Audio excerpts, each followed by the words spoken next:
Hi, how are you today? I'm doing just fine.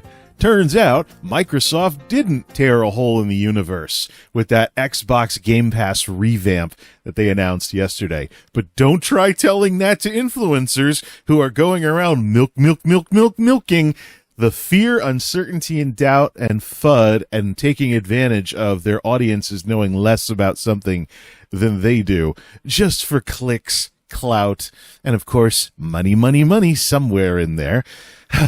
So sad, isn't it? These people that live to always have eyeballs on them, no matter how ridiculous it makes them look and how much it utterly shatters their credibility. Let's talk about this Game Pass thing. When you've dealt with internet nonsense as long as I have, one of the things you learn is that the internet hive mind is not smart. You need to think for yourself and put all the talking heads off to the side and look at what happened without letting them tell you what to think about it. And this Game Pass thing is absolutely one of those examples. I probably watched no less than 15 videos of influencers sitting there basically making the same freak out video over and over and over again. Some of them are more worked up than others, but the style does not mask the substance. There is definitely a narrative going around about Xbox Game Pass and how it's the end of the world and Xbox is dead and blah, blah, blah, blah, blah, blah, blah, blah, blah, blah, blah, blah, blah, blah. Please give me my sponsorship money and ad revenue. The usual nonsense from influencers, of course. Here's what happened. The gigantic price increase that's being blown out of proportion was Xbox Game Pass Ultimate going from $20 a month to $30 a month here in the US. Here's why these influencers are milking the hell out of this. So previously, Microsoft had Game Pass very tied to hardware. There was a console plan, there was a PC plan, and then there was the one you actually wanted if you actually have more than one device, like me. There was only one comprehensive plan for Xbox Game Pass, and that was Game Pass Ultimate. So if you wanted the real Game Pass and not just PC only or console only, you had to get Ultimate. Ultimate is the one that is going to $30 a month. So I was joking when I saw that about, oh, look, it's the gamer version of cable TV, because that's what Game Pass Ultimate is turning into. You're going to have hardware agnostic service across multiple devices, a back catalog, basically gamer Netflix, and some bundled subscriptions that are also sold separately, such as EA Play, Ubisoft Plus, and then there's one for Fortnite that's coming in as well. It's kind of like, and this is nothing that the services and the toggleable services world hasn't seen before. If you've been doing any streaming, watching stuff on streaming services sometime in the past 5 years, not past 5 decades, that's television we're thinking about. It's more than 5 decades at this point, but, if you've been watching streaming services, you have probably seen that triple bundle going around, ESPN Plus, Hulu Plus, and Disney Plus, but there was a bulk discount if you sub to all 3 services. Well, that's kind of what Game Pass Ultimate is turning into. There's all these other Plus services getting lumped together under the Microsoft umbrella. But do you need to pay $30 a month? No, you do not. The former console-only plan and PC-only plan are now comprehensive plans at 10 a month and 15 a month. So basically, a cheapo and a normal MMO subscription. That's what's being sold to you. $15 a month, by the way, being a price point for a subscription for 20 years is a major win.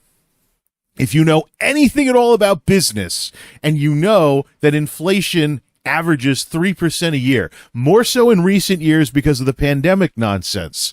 But if you factor 3 times 20, 40, 60%, the $15 an hour $15 an hour. Now I'm going to get mixed up with the fight for 15. The Connecticut minimum wage. Blah.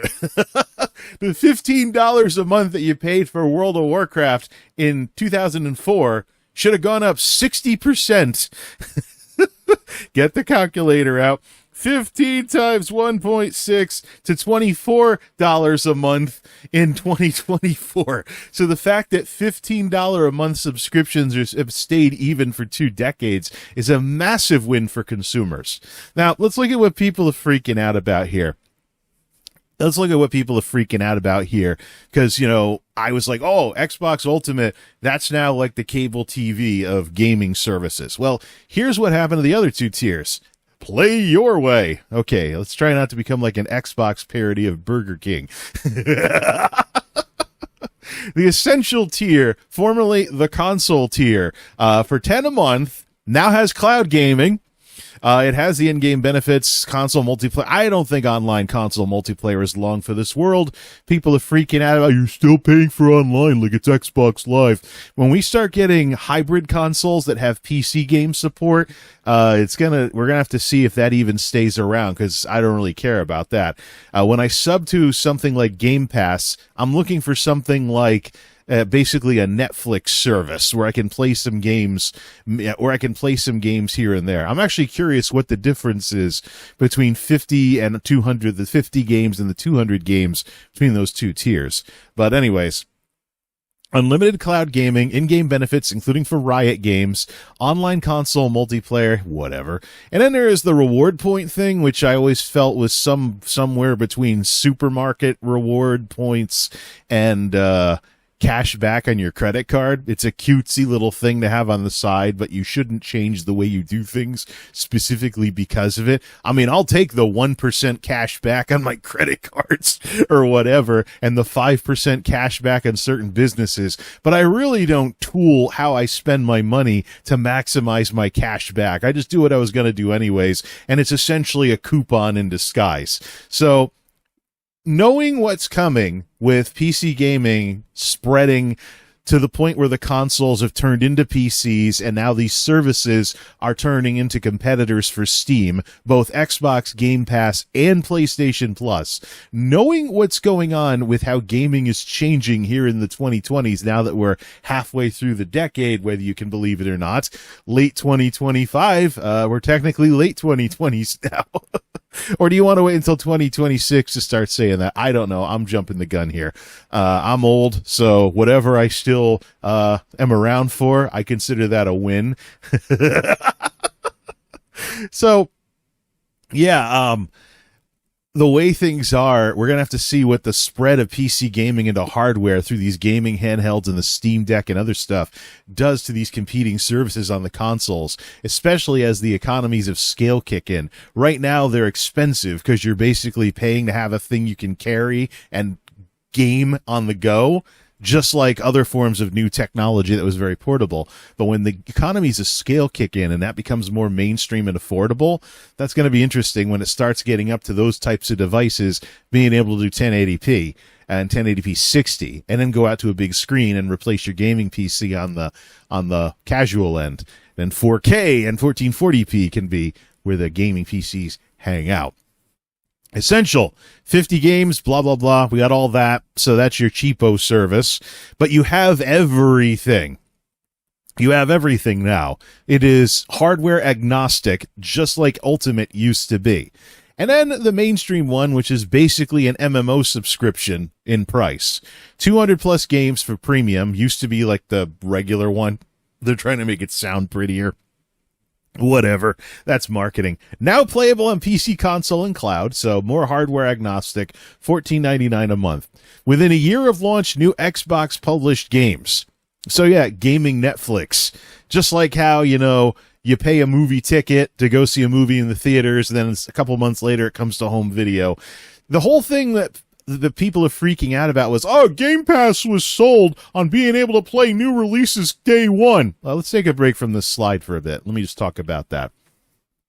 The influencers are freaking out about, hey, games on day one. Yeah, well, here's the thing. Prior to Game Pass becoming what it is, guess what the influencers and the podcasters and the talking heads and even people like myself were saying for years beforehand? That playing brand new games when they come out isn't worth it, because they're going to come out buggy and get patched later. I got stung by this with Skyrim with the Markarth glitch, and I got stung by this with Guild Wars 2. I think the only game that I've really Well, no, I haven't. No. Not Stellar Blade. Stellar Blade came out on PlayStation first, and then they basically worked on it until the PC version came out. So not even Stellar Blade. Not even Stellar Blade is a game that falls into this category. I am very much somebody that takes my time with games because very often developers and studios take their times getting the damn things right because of the internet. I don't want to have another experience like I did with Markarth and Skyrim, where the only way I progress through my brand new game that I'm playing through is to use cheat codes or console codes to hack my way essentially around the bugs. I don't want to do that ever again. I want to play the game as the developers intended. And if they're not going to release it, and if they're not going to release it in that state, I'm not getting it until it's patched. The end. This beta on release thing has been a thing for a very long time. And now suddenly Game Pass comes out. New games day one, and all of that just magically goes away. And new games day one. It's like that never existed. Really? Is that really that big of a value? I really don't care, and you shouldn't either. We've watched a spoiled brat industry get wrecked by the internet for the past 20 years with this patch mentality garbage, where you feel like you got screwed if you were an early adopter of something. But that's not wild in business either. One of the ways you sell products in any business, especially if there's development costs and R&D associated with it, is what's called price skimming. Technology does this all the time. You start high and bring it down. And on the other end, when you want to get more customers, you do penetration pricing. You start low and you bring it up, which is what happened with Game Pass. When people were nervous about the idea of Game Pass as gaming Netflix from the same company that sold you your Xbox, they came in low and brought it up. What the influencers are flipping out about and getting the whole internet jacked up on their emotions about is normal business practices. When you buy technology and all the R&D costs and all the engineering and everything, it's got to be expensive at the beginning and drop. When there's a product that is kind of a question mark and not a sure thing because people are like, should I get it or not? You might see it come in low and go up. What's gone on with the pricing for Game Pass? It does not surprise me. It is normal business practices. You just have gamers out there that don't know this stuff, that only know price skimming because they see it all the time with hardware and software. But a service like Game Pass is using the other pricing model, starting low and going up as it becomes more mainstream after a bunch of customers try it out and decide whether they like it or not. That is something you would learn if you went to college and took a business course or something. You know, if you learned about pricing strategies, we just don't see this. We just don't see them in even numbers as gamers. It's usually price skimming. Penetration pricing, not so much, because video games are very much quite established in our culture now. There's not much need for it. So, the new games on day one. There's another issue, too, with the influencers where they're flip-flopping on, is it worth it to play new games? We went from, don't play new games. They're beta on release. Stupid companies release them, and then they patch them later. And now, the flip-floppy thing with new things on release is, remember when people were making fun of Microsoft? Xbox is dead. Microsoft's giving away the goods. What's the point of having new releases on Game Pass when you could really sell the game? Remember when they were getting lampooned and ridiculed for that? Well, guess what? Now they're freaking out because Microsoft's not giving away the goods. If you have the gaming answer to cable TV at $30 a month now, you'll get the new stuff on day one. But anything else, buy the game. Maybe there'll be a Game Pass discount. Nobody's talking about that. I've bought numerous $5 and $10 games on Xbox because of Game Pass discounts. In some cases, they have undercut the living hell out of Steam, and I'm playing these games on consoles first as a PC gamer. And if I like the game enough, I catch a Steam sale, and I get it cheap on PC. And if I really like the game, like the Crew Motorfest or Riders Republic, I catch the game multiple sales, and by the time I've paid the cost of a new release, I have it on PC, Xbox, and PlayStation. And in some cases, I've spent less money getting it on those platforms instead of paying full price on one platform. So, The influencers, they're just not being consistent. And I don't know if they want to be consistent. It was bad that stuff was beta unreleased. Now suddenly it's bad. Now suddenly it's bad if we can't play new games on Game Pass. Microsoft was wrong to put new stuff on Game Pass. They're destroying their business. Okay, now they're not destroying their business, and we're crying about it anyway. The only consistent thing we're seeing from these talking heads is making you mad, so you'll keep watching their videos. Now, premium. We got all this, maybe a larger back catalog similar to Netflix. So here's how I see this panning out with this gaming Netflix setup. Here's how I see this panning out. You, the consumer, depending on how many Game Pass games you're playing, flip between the first two. See, that's something I've been running into even with all these services. Is that I don't really want the highest tier if I can help it. On PlayStation side, the only thing the third tier really brings me is cloud that I don't really care about, and streaming PlayStation 3 games that I don't really care about either. Unless there's like a mock streamer or something like that that's playing a PS3 game that I don't have, but I can still stream it over PlayStation Plus. So I don't really need the highest tier of PlayStation Plus either. So no, I'm not going to be spending the equivalent of expensive cable service on services for gaming like this in order to have access to a library of games. I want to be in the lower tiers on both of them. And Microsoft has been the basket case of all of this, because the only way you had a comprehensive service previously was to always get Ultimate. And that's why people think it's a giant price increase. They're not doing their homework on this, digging around and finding you don't need to be Ultimate all the time anymore. You can finally have comprehensive service on one of the two services. Now, if you keep an eye on how exactly you're playing your games, and look at what us tech people call the use case of what you're spending your money on for this service every month. If you were like me and you swapped an MMO subscription for a gaming subscription like Game Pass or PS Plus, which I'm wondering what PlayStation's response to this is going to be on the PS Plus side once the dust settles from this.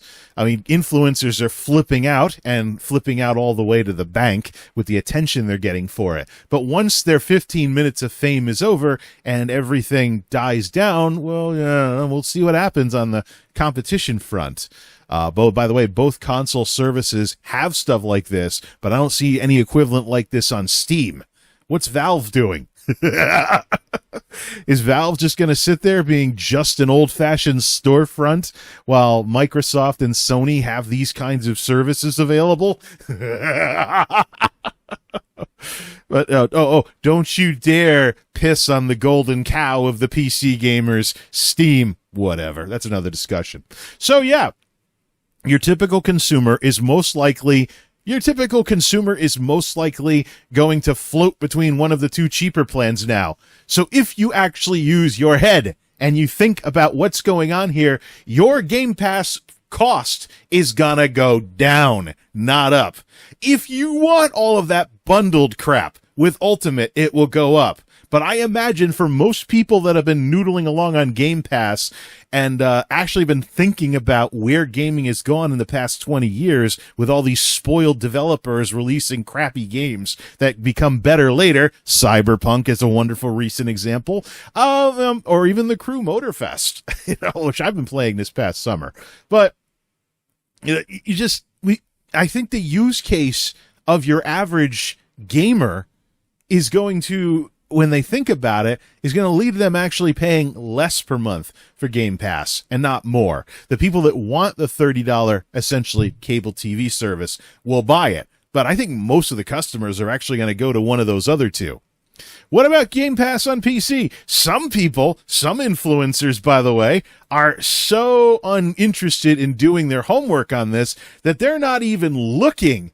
They're not even looking at what's going on with PC Game Pass, because you know what? All the hoopla is about these comprehensive plans, but just walk away, put your phone down, or walk away from the computer, or shut the YouTube window, and go check out for yourself what Microsoft is offering for Game Pass. and you'll find this. Choose the plan that's right for you. We went over the ones making all the headlines: Essential, Premium, and Ultimate. If you click down, here's the PC-only plan, which you have to click to see. For those of you who are only gonna do stuff on PC, no matter what, you still have something that caters to you. PC, $16.49 a month, so there's a price increase there too. Specifically for PC. Hundreds of PC games, so the equivalent of the mainstream service. New games on day one, including new Xbox published games and third-party games. So, remember, if you only play PC, and you haven't fiddled with consoles, and you haven't fiddled with mobile, and you haven't, fiddled with streaming.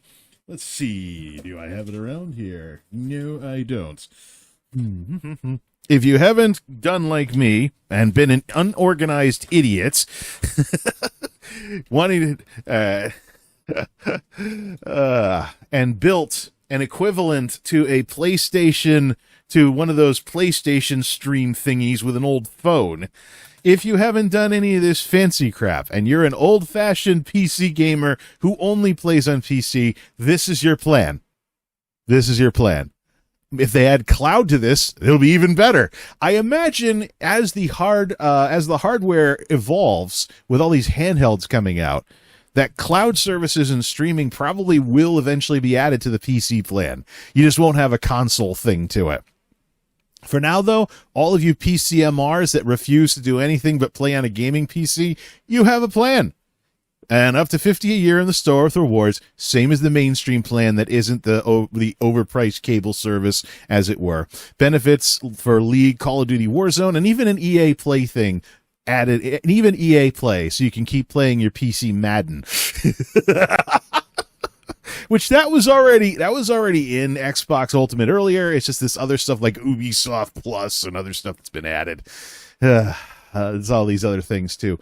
Let's also not forget that with the third parties, they may have negotiated to no longer have their stuff on Game Pass, and that's why Microsoft is turning to bundled stuff. Like Ubisoft could be throwing their weight around because people were getting Game Pass instead of Ubisoft Plus, and so that's why we have the situation that we have with Game Pass having to move to what it is right now. This doesn't need to necessarily be a Microsoft thing. It could also be a thing with haggling and negotiation about what's on what service and what tier. But the bottom line is, we're not looking at a ginormous price increase. It's not what the influencers say it is. They're just playing the algorithm, because the algorithm, as YouTube's folks have said, the algorithm aims for satisfaction. The algorithm wants to show you what the computers think you want to see. And if the computers think you're some freak out nutcase that goes nuts about everything, the algorithm is going to cater to you for satisfaction, as the YouTube folks say. Like the creator liaison. Oh, the algorithms are all about satisfaction, but they don't talk about what satisfaction looks like. If you're freaking out about everything on your phone, the social media algorithms are going to give you more stuff to freak out about. So I'm not freaking out. I just made the dumb mistake of watching one FUD video, and now I'm getting everybody's FUD video about Xbox Game Pass. But you know what? These are all way bigger channels that are getting thousands of views, if not higher, that are unfortunately working up all those people. The technology is just ruining people's days, working them all up over this, and people just don't want to get the part 2 of the story. They just sit there, flipping out in the comments, flipping out on Twitter X, making all this hoopla for something that actually I think is a good idea. This guy's over the hill, let's stop watching him. No, stop. Look at this. Think about this. What has Microsoft been doing for the past several months? They've been walking around with their nose in the air, going on about, this is an Xbox, this is an Xbox, this is an Xbox. How in the living hell are they going to square up this is an Xbox with Game Pass that basically ties you to a certain kind of hardware? making the main plans, other than the PCMR one, as I'm going to refer to it, making the main plans comprehensive is way more in line with everything's an Xbox than what they had before. This is not a surprise to me. This is absolutely not a surprise to me. Oh, but they're crashing the site trying to cancel their subscription. Well, there's a totally non-gaming related business reason for that. They may want to cancel so they can pick a new plan and sub to that. Nobody said there had to be this gigantic horde of customers running away from Microsoft right now. Nobody. But people are assuming it. Oh, they crashed the website yesterday. Yeah. It's practically the internet hive mind and their stupid freakouts caused the equivalent of a DDoS on Microsoft's live account service for modifying your subscriptions. Congratulations, internet hive mind. I just bypassed it by changing my plan in the Xbox Series X UI. So I did it through the console. I originally was going to go to the basic plan and see how crappy it was and then move up, but I think I'm just going to go to the $15 a month plan just for the hell of it. But right now, I'll tell you, I'm playing mostly stuff that I own, either through something I've bought myself or something I've bought with a Game Pass discount. So Game Pass games, I'm not being a Game Pass mooch here, like, thanks for the free games, Big Daddy Microsoft. I'm not doing that at all, actually. I'm going to give it some time. I may be dropping down to the bottom tier myself. Or canceling altogether, because I'm mostly playing stuff that I already own. So it really depends on things like what the streamers do and stuff, and whether I really have games that I play as part of the service without ever buying them. Because I can tell you, both on Sony's side and Microsoft's side, they both have regular sales that try to compete with Steam, and now Steam is having more sales. The Steam Summer Sale was the classic, and now suddenly, oh, look, a Steam Autumn Sale. I wonder why that's happening. Why is Steam trying to have sales every single season instead of just the classic summer and winter seasons? Why is there one? You know, competition is good for the consumer. Freaking out about somebody's video that they made to look just like everybody else's videos so the algorithm passes them around is not good for the consumer. It's going to work you up for nothing. It's going to ruin your day, make you anxious, make you flip out, raise your stress and cortisol levels, and probably screw with your health. Keep your head on straight. Skip all the talking heads. Don't let other people tell you what to think, and see things for yourself. You may be surprised. I'll be very glad to be the voice of reason, but if you want to, bypass me and then come back and say, hey, Jay, you're right. This is a better way of doing things, and I'm glad you're on board with it. Yeah, well, I don't want to be stressed to death either.